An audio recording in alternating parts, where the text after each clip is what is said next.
Password safe. Preparing to live stream is what it says. Yep. Are we going Yep. live? Will it actually be live? Well, that's what you're doing. Okay. No, that's fine. Are we just ready to go live like immediately? Well, if once you click that, then you're ready. So wait, Right. How do we know let me it's find the actually DA live? page. Let me find Gems And I Abroad. want to There it is. record this too at the same time. Yeah, turn on the recording. All right, y'all, I'm turning on Oh, the recording. All right. yeah. Very good. Now I have my home. Record to this computer, record to the There we cloud. are. We're on. We, We're on live. we are live. We're live. Super. Excellent. Hello, everyone. Hello, all of our followers out in Substack land and beyond. This is Democrats Abroad, live on Sunday, April 19th, 2 days before the Virginia redistricting election. And my name is Aaron Fishbone. I am the Global Communications Director for Democrats Abroad, joined here with a lot of back-end and critical back-end support. Angela, thank you so much for calling in from your travels to help us out and get this thing going. And we are joined by two Virginians abroad who live in different parts of the world, and I let them introduce themselves. Kristen? Sure. Hi, I'm Kristen Deason. I'm the chair of Democrats Abroad in the Caribbean, and I'm from Arlington, Virginia. Great. And can I ask what brings you abroad and how long you've been abroad for? Oh, good question. Well, I've sort of been, I was abroad starting in 2002, and then I came back to the US for a while. I went abroad again. I went to Germany. I came back. Most of my time abroad has been because of work. I work in sustainability and climate change. So I came to the Caribbean because I was working for an international organization. Before that, I was in Fiji, and now I do independent consulting. Super. All And right. I'm on the island of St. Lucia. Oh my goodness, that sounds lovely. That sounds lovely. You have big palm leaves behind you, huh? They're bananas. Banana Oh, even trees. better. Even better. Andrew, what about you? So, hi everybody. My name is Andrew Anderson. I'm the chair of Spain, country chair of Spain in Europe, as most of you know. I'm down in Valencia, Spain, which is southeast of Madrid, about 2.5 hours south. We're on Costa Blanca versus Costa del Sol, which is further south, and Costa Brava, which is further north, which is Barcelona. So I'm in really kind of in a sweet spot. If you think about Valencia back in the US, you would be thinking about San Diego. So it's ideal. It's the most perfect city in Spain. What brought me out here was my wife and I retired in 2022. We both were, my wife was with the International Monetary Fund. I was an official with the federal government. I worked for 4 presidents. And in 2022, we decided to retire and move abroad. And my wife always wanted to move to Europe. So we decided Spain because I'm fluent in Spanish and in English. So we've been here 3.5 years. We still have property and our family back, our son back in Washington, D.C., Northern Virginia area. And I am from Alexandria, Virginia, and I am a Virginia voter. Super. Well, congratulations on your retirement, and Thank you. great that you are still so engaged with everything going back home. 100%. Yeah, absolutely. So, I wanted to remind everybody here before we get into the specifics of the Virginia redistricting election that's coming up on Tuesday, first of all, that all Americans abroad can vote. And Angela, since we are graced with your, just went off screen. I was going to say, since we are graced with your presence, wait, I'm here. can you let us know all Americans abroad can vote? Can you let everyone know? Yeah, of about their course. ability? Yeah, of course. All Americans abroad can vote, of course, in every election. And many people can vote in 32 states. You get a full ballot. You can vote down ballot. The rest of the states, you only get federal elections, which are Senate, House, presidential. So in this election, it's really important. And everyone in Virginia can vote down ballot as long as you're employed. So it doesn't actually matter if you're employed in the United States or in Virginia, you can vote. So it's really important that everyone get a ballot this year, because the one thing that we have to do is get rid of Donald Trump. And we can only do that when we have control of the House and the Senate. Right. Yeah. Thank you. And I was going to say, I do understand that Virginia is one of those states where it's a little bit trickier to know who can vote from abroad. And so you gave one example, but Andrew, Kristen, are there any other caveats that people should know about their ability to vote from abroad if they are Virginians? I can speak to that. Oh, go ahead, Andrew. Go ahead. No, go ahead, Kristen. Go ahead. I was going to say, Angela mentioned if you're employed, and that I believe, correct me if I'm wrong, Andrew, if you say that you intend to return, then you're fine. You can vote. That's what I do. If That's your right. return is uncertain, you will not be able to vote down ballot unless you put in your employer or your Right. parent's employer if you are a dependent. That's right. Right. So That's if Correct. that's you true. so I think the But only situation where you couldn't vote is if your intent to return is uncertain and you are, retired or not no, employed. you can Correct? still vote. You can still vote, but you can't vote down ballot. Like you can't get the full Exactly. Yeah, ballot. that's But you, even if you're retired or unemployed, you can still vote, but you can only vote for the federal elections. That's Right. correct. yes, That's correct. exactly. Yeah. In the actual regulation as well, it's if you are a property owner like we are in the state of Virginia, we can actually vote all the way down to local council. So Right. so if you're Oh, in a Virginian and you still owe a house or a condominium back in Virginia, you are eligible, and I would really recommend make sure you register to vote through your election office, so that way you can vote all the way down to city council. So city council all the way up to the federal. So that's a positive as far as I'm concerned for Virginia. So I think that between what Angela said, what Kristen said, and what I've said, if anybody's listening from Virginia abroad and you move to Virginia, move from Virginia overseas, understand that you can get a hold of the elections office, ask them for your form through vfa.org, and they will solicit that. Thank you. And they will actually help you immediately to get that form filled. You fill it out, you send it back, and they'll send you the ballot. I got that at Okay. the beginning of March because I wanted to make sure that this special election, I'm here in Spain. I'm voting for the special election on the 21st of March. My ballot was back in Virginia by the 15th of April. So you can do it. That's great. That's great. And I understand this election is effectively a statewide election. So it's a non-federal election at the state Correct. level, but nonetheless Right. critically important. And it will certainly implicate how many congressional representatives Virginia, or the makeup of congressional representation that Virginia has for its 11 seats to Congress. And I mean, for Americans who are abroad listening and they're like, oh man, this sounds kind of complicated. That's kind of the whole point, right? Where no one expects you to be an expert on the particulars of voting from abroad. And that's exactly what votefromabroad.org exists in order to do. It is a website chock full of the most up-to-date information. And there is a group of expert election trained volunteers who can provide personalized, private, one-on-one voter support assistance.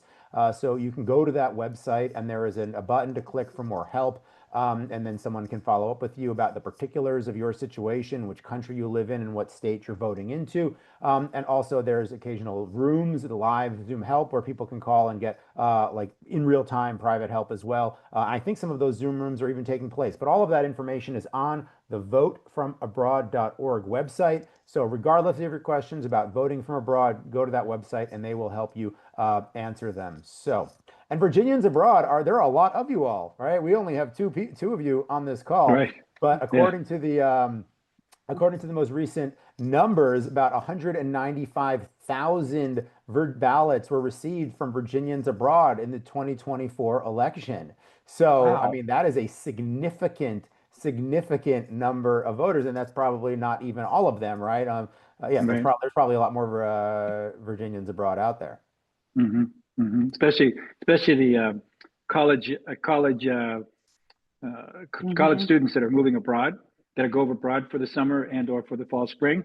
So I was saying to Kristen, here in Valencia, we have the University of Virginia extension. So we have summer students and we have fall students. And so here in Valencia, and actually all over Spain, we have a very active Get Out the Young Vote through Vote from Abroad, and the chapters in Madrid, Barcelona, Valencia, Sevilla, and Grenada actually are very active in pursuing that and helping people, making sure that they're registered to vote.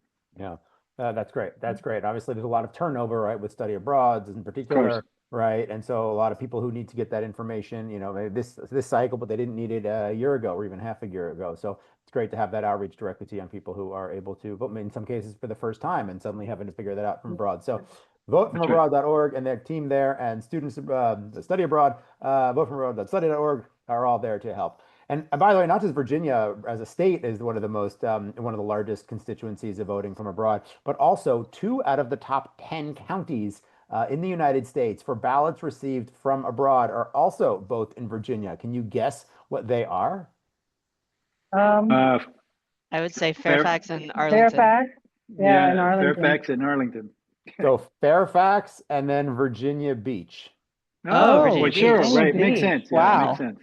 Yeah. So that does yeah, make right. sense. Right. So, I mean, really interesting trivia that we can pull out there. But the long of the short of it is a lot of Virginians living abroad, voting from abroad, and votefromabroad.org can help if you have any questions about how to vote. So now, shall we turn our attention to the issue at hand, to the upcoming election on Tuesday? Yes. So, should we provide a little context first on how we got to this point, where there is a mid-year census redistricting election in Virginia? Do either of you want to take that on? Go ahead, Andrew. All right. So from what I understand and what we've all learned is when Virginia had their election, their off-year election, one of the stipulations was that as the new governor was coming on board, she would look at Spanberger. She would look at looking at redistricting only for this term in order to be able to counter what Texas, Missouri, and a couple of other red states had done at the behest of Donald Trump. Now, what Donald Trump did at the beginning of the beginning of the year was ask red states, not blue states, but red states. So that gives you this division issue, where they wanted to get more seats into Congress because he wants to make sure that 2 things: he wants control of Congress, he wants control of the House, and the White House, and he also wants to stop himself from being brought to court, because that's one of the things he's doing. He's hiding away from his criminal activities, particularly his embezzlement. Accountability whatsoever. Yeah. Right, all the accountability.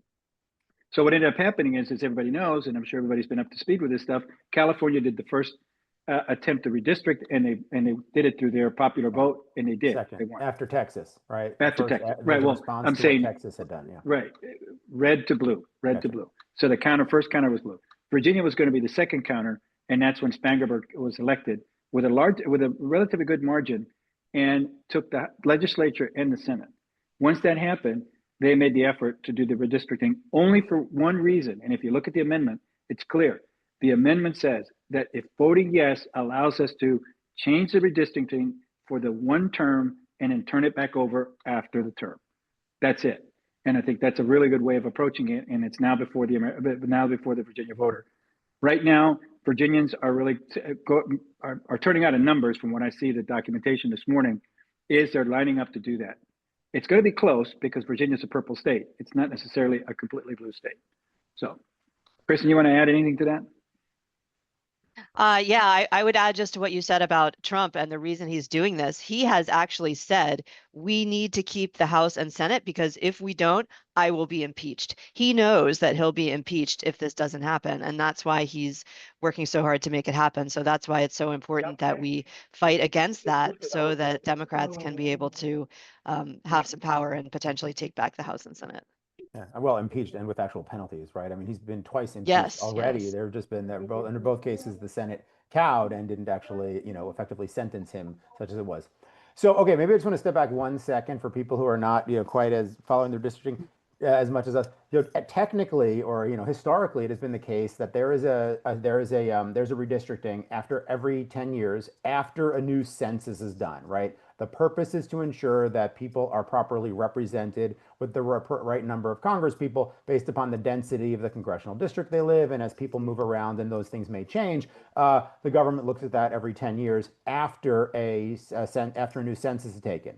This year was very, very different. Trump, as you said, Andrew, called upon Texas to redistrict because they thought they were going, the margin is in the House of Representatives is so narrow right now. And there is already a risk that Trump, when the Republicans were going to lose control of the Congress. Now, I mean, that risk has just exploded, right? And is a high likelihood. But this was even before, almost a year ago, last August. And he called upon Texas in order to redistrict to eliminate a number of Democratic seats and make them much more purple. The irony, of course, is that a lot of those were in border counties that are now as you look at the trends in polling and like where Latinos are voting and stuff like that, how that's changing. I mean, those are all potentially now future Democratic districts anyway. So in that sense, the joke is sort of on them. But of course, the elections haven't happened. So first you had Texas, as you said, California responded with Prop 50, and then since then we've had Indiana has done a redistricting +1.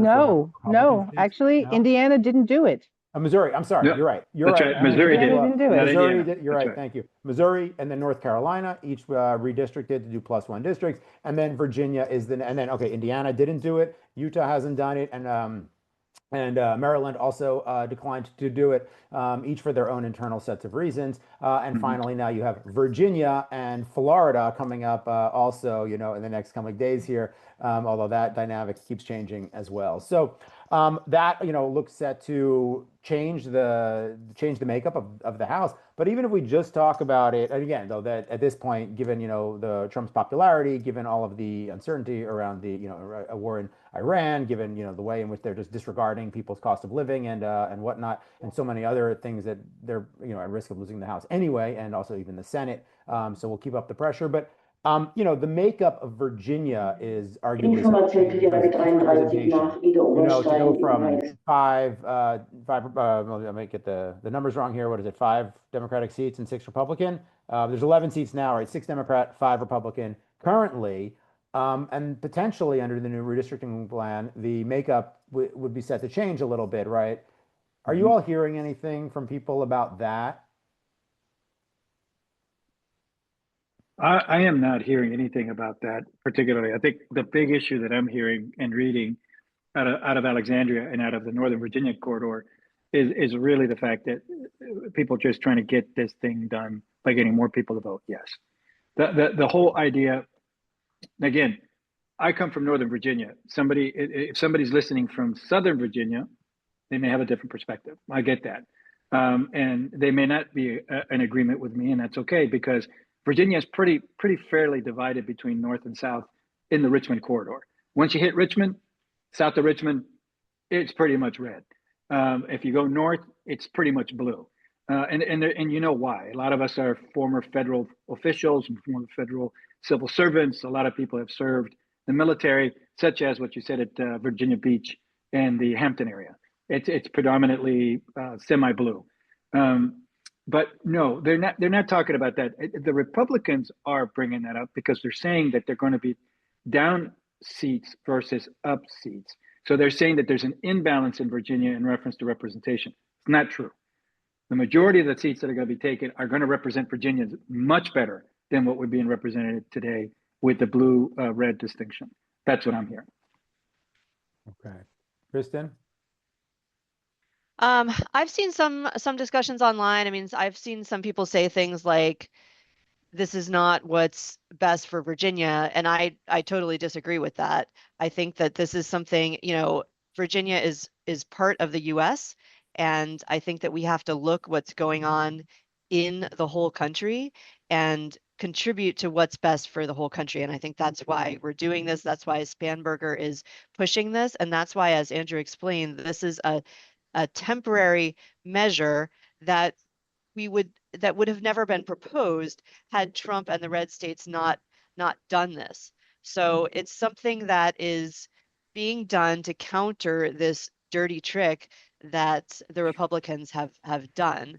So I think, some people look at this and say things like, well, 2 wrongs don't make a right. And certainly that can be argued in a number of circumstances, but I don't think that it applies here because of the reasons that I laid out.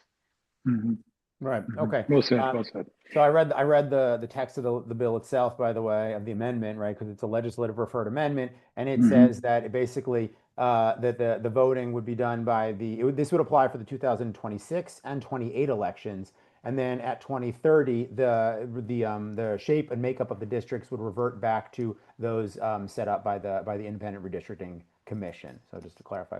It's a temporary measure. Right, exactly. Okay, so Kristen and then Andrew, can you please, look to your fellow Virginians and Virginians abroad and make the case for voting yes on this amendment?